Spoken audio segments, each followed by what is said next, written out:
Ok, irmãos, então vamos iniciar a nossa segunda aula da nossa matéria de análise de João.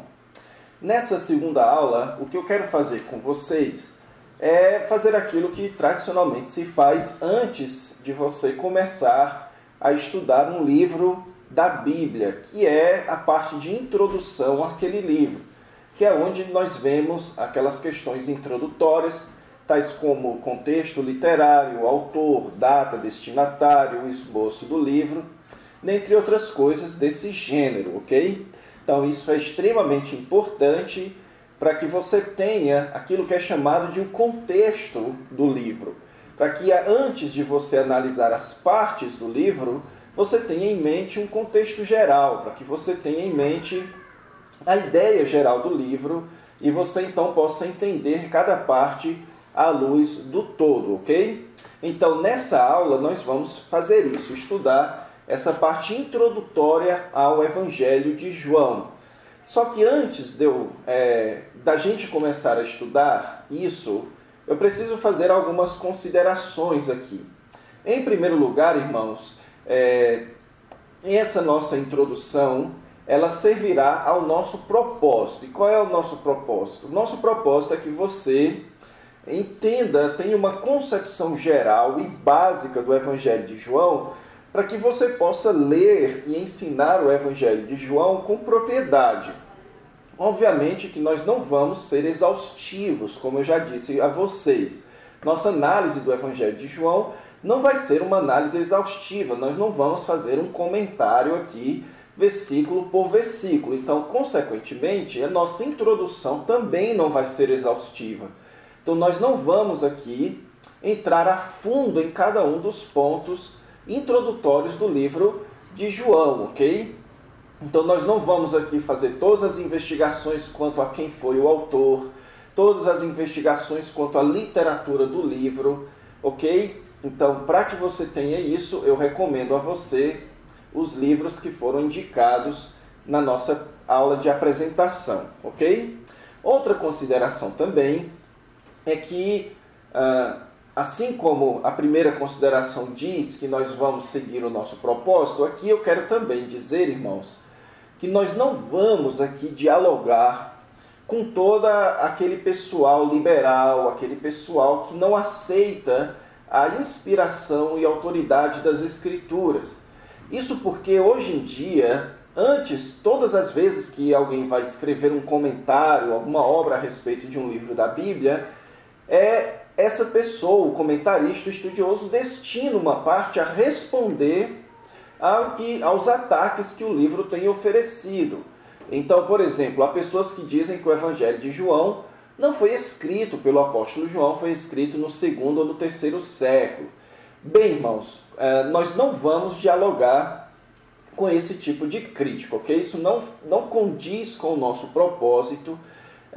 Então, mais uma vez, se você quiser estudar sobre isso e ter uma perspectiva mais apologética do livro de João, você pode recorrer aos livros que foram indicados. O nosso propósito principal aqui é entender o Evangelho de João, a sua mensagem, o seu contexto, para que você possa ler, estudar e ensinar o Evangelho de João com propriedade, com uma certa dose de precisão, ok? Então é isso, feitas essas considerações, feita a nossa apresentação, vamos então começar a estudar essa parte da introdução ao Evangelho de João. Então vamos lá. Bem, então veja no nosso primeiro slide que esse é o assunto que nós vamos tratar aqui na nossa aula de hoje, a introdução ao Evangelho de João. E, em primeiro lugar, eu quero discutir com vocês a questão do contexto literário. Agora, por que começar a introduzir o Evangelho de João pelo contexto literário? Porque o Evangelho de João, irmãos, ele é distinto dos demais evangelhos em muitos fatores. Mas uma coisa que eles têm em comum é que eles são um evangelho. Então, por isso é que nós começamos a análise do Evangelho de João analisando a sua literatura, porque ele possui uma literatura que é distinto de todo tipo de literatura que existe na história da humanidade, mas também que o assemelha com Mateus, Marcos e Lucas. Então, o Evangelho de João, ele é um evangelho, como o próprio nome já diz. E é importante que você entenda o que se constitui um evangelho. Um evangelho, em primeiro lugar, ele não é meramente uma narrativa histórica. Então, por exemplo, o livro de Atos é uma narrativa histórica, o livro de Crônicas, os livros de Reis, todos eles são narrativas históricas, mas eles não são evangelhos, ok? Então, o evangelho ele não é puramente uma narrativa histórica, mas também o evangelho não é puramente uma biografia, ou seja, os evangelhos não foram escritos como biografias da vida de Jesus. Se eles fossem biografias da vida de Jesus, então eles estariam deixando passar determinados fatos que condizem ou que são de praxe de qualquer biografia, como um relacionamento familiar e muitos outros detalhes. O fato é que os evangelhos, eles não são destinados a simplesmente contar uma história sobre Jesus ou descrever a história da pessoa de Jesus, como é uma biografia. Os evangelhos, irmãos, eles contêm história, eles contêm biografia, mas essa história e biografia são unidas em um propósito teológico. Melhor definição para evangelho encontrada em João capítulo 20, versículo 31. Estes foram registrados para que creiais que Jesus é o Cristo.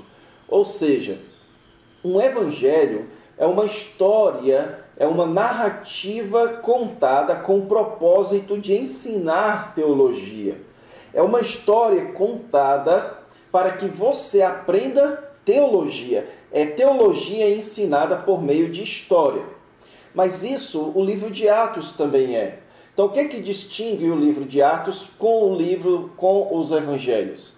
É porque os evangelhos são histórias narradas para ensinar teologia a respeito de Jesus Cristo. São as boas novas sobre Jesus de Nazaré. Então, o que faz de Mateus, Marcos, Lucas e João serem chamados de evangelhos é porque eles são narrativas com o propósito de ensinar teologia a respeito de Jesus. Então, a sua leitura do Evangelho de João precisa levar em conta isso, que o propósito do Evangelho de João é teológico, são histórias que são contadas para ensinar teologia a respeito de Jesus de Nazaré, ok? Em segundo lugar, o Evangelho de João, ele se diferencia dos outros evangelhos. Os 4 são evangelhos, mas o Evangelho de João, ele é diferente daqueles 3 primeiros que são chamados de evangelhos sinópticos. O que é um evangelho sinóptico? Os evangelhos sinópticos recebem esse nome por causa que eles têm a mesma óptica. Isso que significa sinóptico, a mesma ótica. Os 3 narram com o mesmo estilo, enfatizando os atos de Jesus, alguns discursos de Jesus, contando muitos milagres. E eles são centralizados no ministério de Jesus na Galileia. Já o Evangelho de João, ele é diferente, ele é bem diferente dos 3 primeiros sinóticos. Ele não tem a narrativa do nascimento, ele não contém parábolas, não contém a narrativa da tentação, não contém o sofrimento no Getsemane, não contém a ascensão, ok? O fato é que o Evangelho de João, ele possui 90% de material exclusivo. Só 10% do que é dito no Evangelho de João é contado nos outros evangelhos. 90% é de material exclusivo, de material que só aparece no Evangelho de João. E o Evangelho de João, ele enfatiza muito mais os discursos e ensinos de Jesus do que propriamente os seus milagres. Tanto é que a quantidade de milagres no Evangelho de João é bem reduzida e a ênfase é no ministério de Jesus na Judéia e não mais na Galileia. Há também, sim, ministério de Jesus na Galileia, ok? Tanto é que o primeiro milagre narrado no Evangelho de João é em Caná da Galileia, mas a ênfase maior está na região da Judéia. O que você precisa saber é que essas diferenças, elas não são contradições, elas são complementos. Então, o Evangelho de João, tendo em vista que foi o último a ser escrito, ele se preocupa em ensinar e tratar de assuntos que os outros evangelhos, que já eram bem conhecidos quando João foi escrito, já ensinavam. Então, o Evangelho de João, ele possui material exclusivo por conta desses fatores, ok? Agora, todos os 4 evangelhos possuem o mesmo propósito, que é ensinar sobre Jesus como o Cristo, como o Messias, o Salvador da humanidade, ok? Então é isso, como a gente viu, essas diferenças são complementatórias e não contraditórias, e os 4 evangelhos possuem o mesmo propósito. Avançando agora para o contexto histórico. Quanto ao contexto histórico, irmãos, o que é um contexto histórico?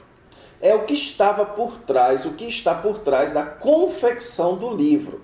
São os fatores externos que motivaram ou que contribuíram para a criação dessa obra, do Evangelho de João. E, em primeiro lugar, eu quero ver com vocês algumas coisinhas quanto ao autor do Evangelho de João.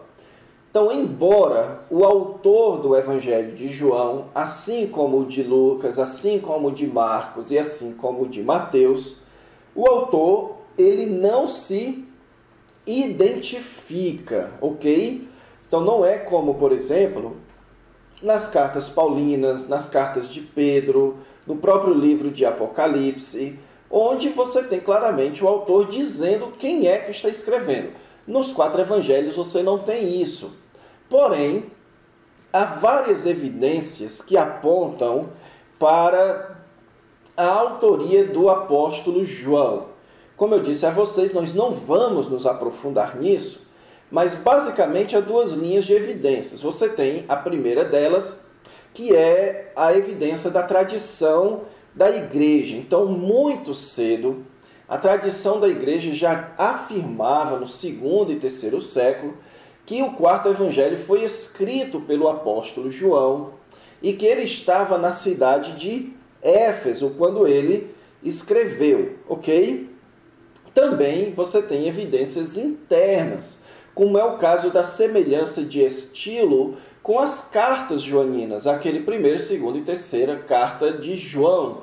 Você tem muitas semelhanças de estilo, muitas semelhanças de assunto, de tratamento, que nos leva a crer que você tem aqui a mesma autoria, a autoria do apóstolo João.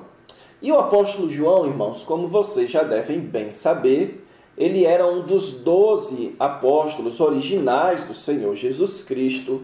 Os evangelhos nos levam a entender que ele era pescador, filho de Zebedeu, porém, ele era dos apóstolos, ele era talvez aquele que tinha mais posses, aquele que vinha de uma família um pouquinho mais bem sucedida financeiramente, tanto é que a sua mãe, Salomé, era uma das financiadoras do ministério do Senhor Jesus Cristo, das apoiadoras financeiras do ministério do Senhor Jesus Cristo. E nós sabemos pelos evangelhos que Salomé era irmã de Maria, o que nos leva então a saber que o apóstolo João ele era também primo do Senhor Jesus Cristo.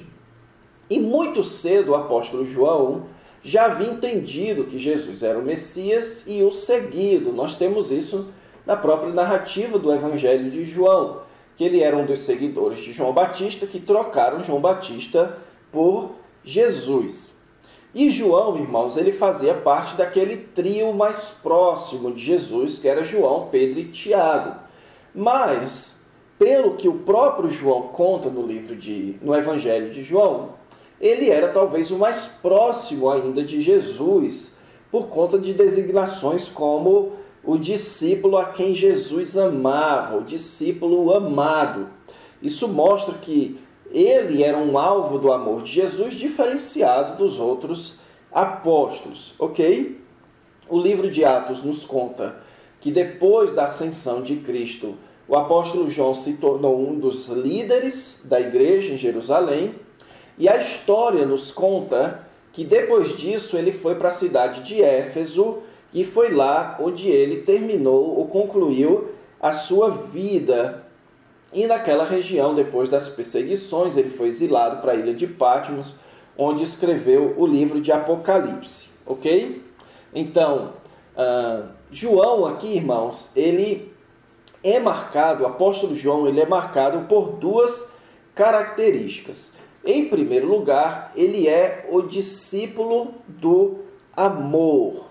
Segundo a tradição, irmãos, o apóstolo João, ele na sua maior velhice, lá onde ele já não conseguia mais se locomover ou falar direito, a tradição conta que os seus discípulos levavam ele para os cultos, e no culto a única coisa que ele tinha condições de dizer era: amai-vos uns aos outros. Então, o apóstolo João, ele é considerado o apóstolo do amor, por isso que os seus livros enfatizam tanto essa questão do amor. Mas também ele é o discípulo da verdade. Então, o apóstolo João, ele é conhecido na tradição como um defensor da verdade. E é por isso que não só o Evangelho de João, como as suas 3 cartas, você vai notar várias expressões como verdade ou verdadeiro. Nas cartas de João você tem ali uma ênfase muito grande nos testes do que é verdade, do que é falso, do que é errado, certo?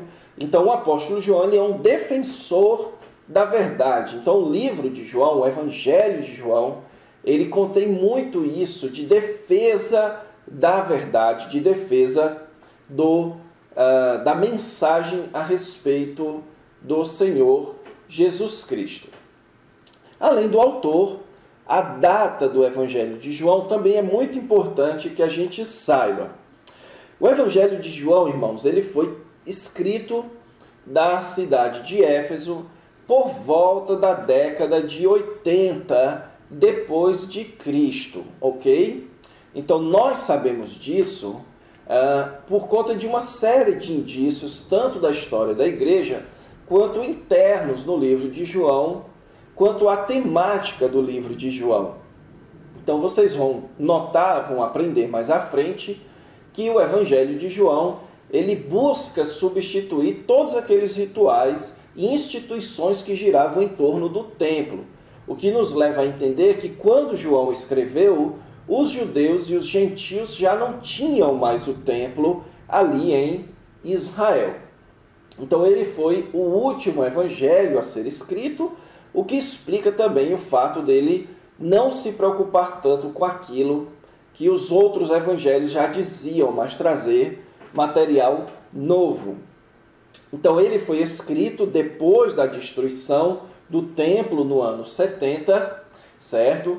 O que mostra, o que explica o esforço constante de João, como eu acabei de mencionar, para mostrar Jesus como substituto do templo, para mostrar Jesus como aquele que cumpre as instituições judaicas, como vocês vão aprender à medida que a gente analisa o Evangelho de João. Então lembre-se disso, o Evangelho de João foi escrito por volta do ano 80, depois da destruição do Templo de Jerusalém por parte dos romanos. Agora, quanto ao público-alvo. O Evangelho de João, irmãos, ele nos dá evidências de que ele foi escrito primeiramente para judeus e gentios que eram atraídos à fé judaica. Como é que a gente sabe disso? por conta do conteúdo do Evangelho de João, ele não poderia ser entendido ou ele não faria sentido para um público estritamente gentil que não tivesse um amplo acesso ao judaísmo e à tradição judaica do Antigo Testamento, como, por exemplo, o livro de 1 Coríntios. Claramente, o livro de 1 Coríntios foi escrito para um povo estritamente gentil.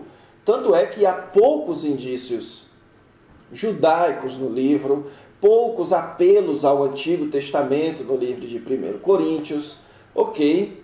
Então, o Evangelho de João não é assim. O Evangelho de João, ele é completamente estruturado em torno da teologia judaica, do ensino judaico do Antigo Testamento.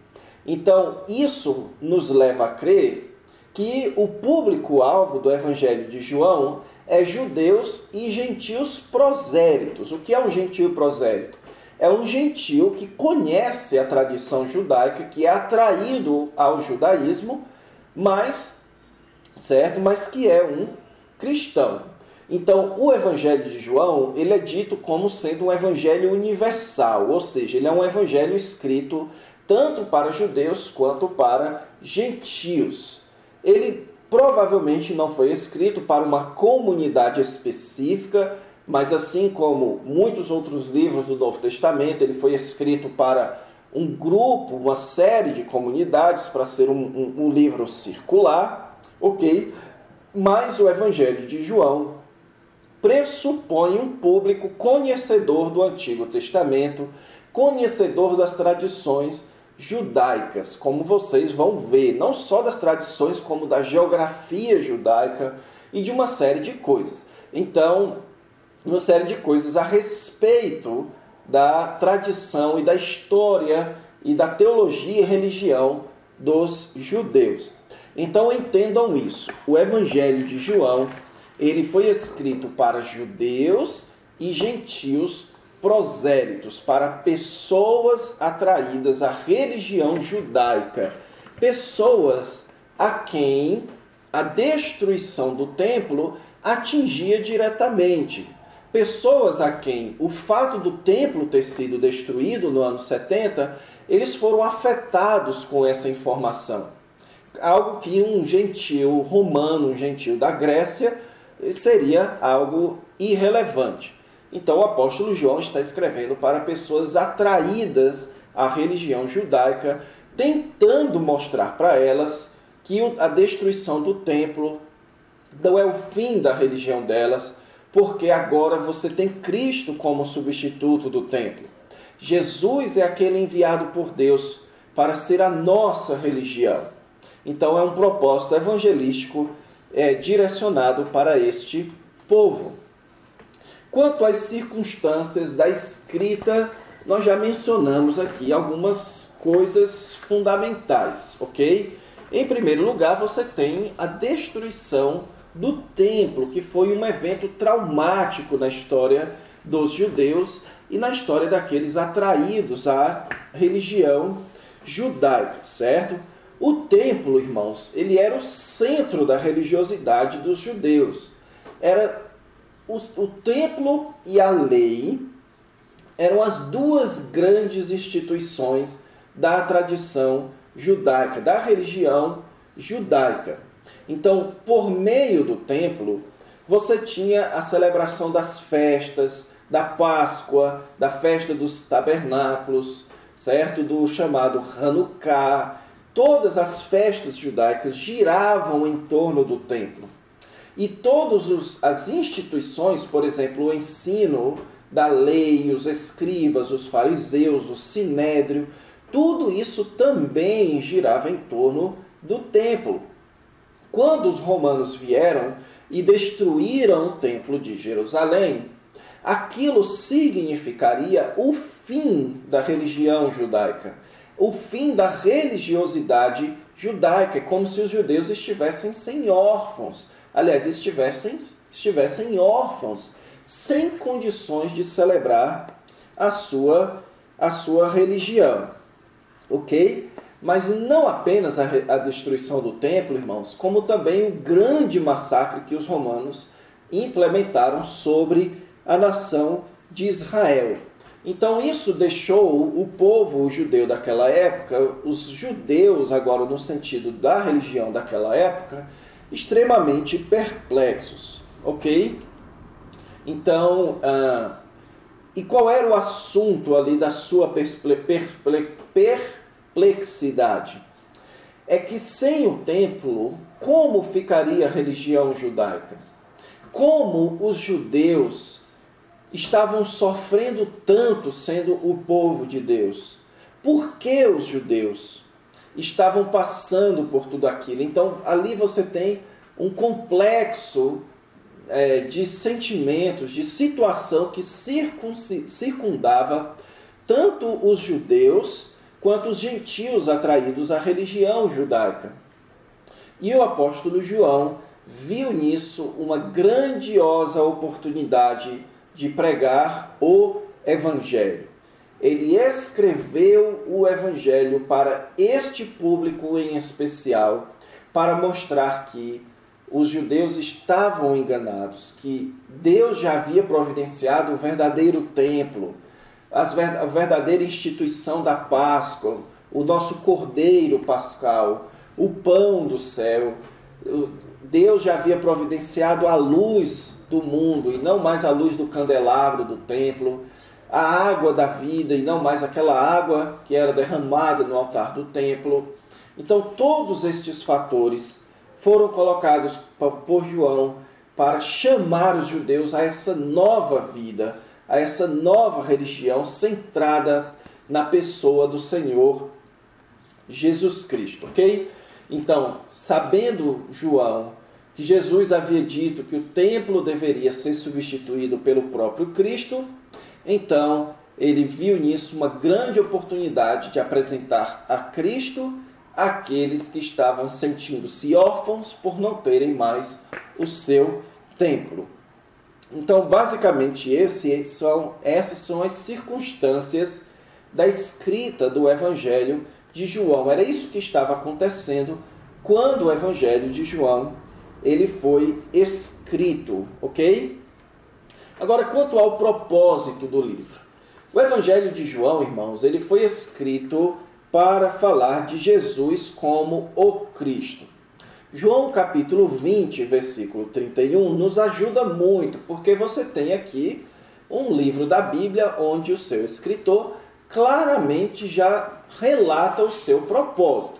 João capítulo 20, versículo 21 diz: Estes, porém, foram escritos para que creiais que Jesus é o Cristo, o Filho de Deus, e para que, crendo, tenhais vida em seu nome. Então, só nesse versículo, você tem aqui a afirmação não só do propósito, como de toda a temática do Evangelho de João. O propósito do Evangelho de João é mostrar Jesus como o Messias, como o Cristo. Mas ele não é qualquer Messias, ele é o Filho de Deus. Ele é o Messias divino que traz vida eterna. Então, o Evangelho de João, ele vai girar em torno dessa temática. Jesus como sendo o Messias, o enviado de Deus, divino, Deus se fez carne para nos dar a nova vida, para nos dar uma vida eterna. Então, o propósito do Evangelho de João é esse, é mostrar para seus leitores que Jesus é o enviado de Deus, é o Messias divino para ser o nosso Salvador, aquele que nos traz a vida eterna. Ok? E por que este livro é tão relevante para nós hoje?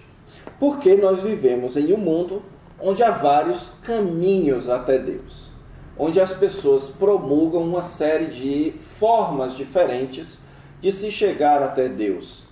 As pessoas, elas vivem na prática órfãs, elas não sabem como cultuar a Deus, elas não sabem o que fazer para ir até Deus, e elas inventam suas próprias religiões, elas inventam as suas próprias formas de buscar a Deus, e eu digo Deus aqui então entre aspas. O Evangelho de João, certo, irmãos? Ele nos mostra qual é o verdadeiro caminho até Deus. A pergunta é: qual caminho está correto? Como podemos nós chegar até Deus? Quem realmente pode fazer algo por nós? Então são essas perguntas que o Evangelho de João responde. O Evangelho de João vai mostrar que Jesus foi enviado por Deus como sendo o seu Filho divino para nos oferecer a salvação e a vida eterna. Por isso é que o Evangelho de João vai enfatizar tanto expressões quanto eu sou o caminho, eu sou a luz, eu sou o pão, eu sou a videira, porque ele quer mostrar que é Jesus o caminho até Deus. É Jesus o único caminho para chegarmos até o nosso Criador. Então o Evangelho de João foi escrito com o propósito de apresentar a Jesus como este principal caminho, na verdade, o único caminho até Deus. E para encerrar, então, eu quero só mostrar para vocês a estrutura do livro de João. O livro de João, irmãos, ele tem uma estrutura muito fácil de ser percebida, porque você nota claramente a diferença das partes do livro de João. Em primeiro lugar, você tem um prólogo que vai do capítulo 1, do versículos de 1 até o 18. Então, claramente você tem ali um prólogo. E o que é um prólogo? É uma introdução ao livro. É quando o autor ele quer introduzir você aos principais assuntos da sua obra. Então, do capítulo 1, versículos de 1 a 18, você tem ali João dizendo quem é Jesus, de onde vem Jesus, nos dando todas as informações importantes para a compreensão do restante da obra. A partir do versículo 19 até o capítulo 12, versículo 50, você vai notar ali uma ênfase maior em narração e discurso. E aqui você tem o que é chamado de o livro dos sinais, porque essa seção ela gira em torno de 7 ou 8 sinais que o Senhor Jesus Cristo fez e que serviram de base para mostrar quem Jesus Cristo é. Então você tem ali o livro dos sinais, começando com a transição de João Batista para Jesus, a recepção de Jesus de seus discípulos e o início então do seu ministério de sinais e de discursos que sinalizam, que exibem quem é Jesus Cristo. Então, capítulo de 1, versículo 19, até o capítulo 12, versículo 50, tem essa ênfase de sinalizar quem é Jesus. E então você tem do capítulos de 13 a 20 o que é chamado de o livro da glória, que é João nos mostrando como foi que Jesus foi glorificado, como foi que Jesus foi levantado da terra.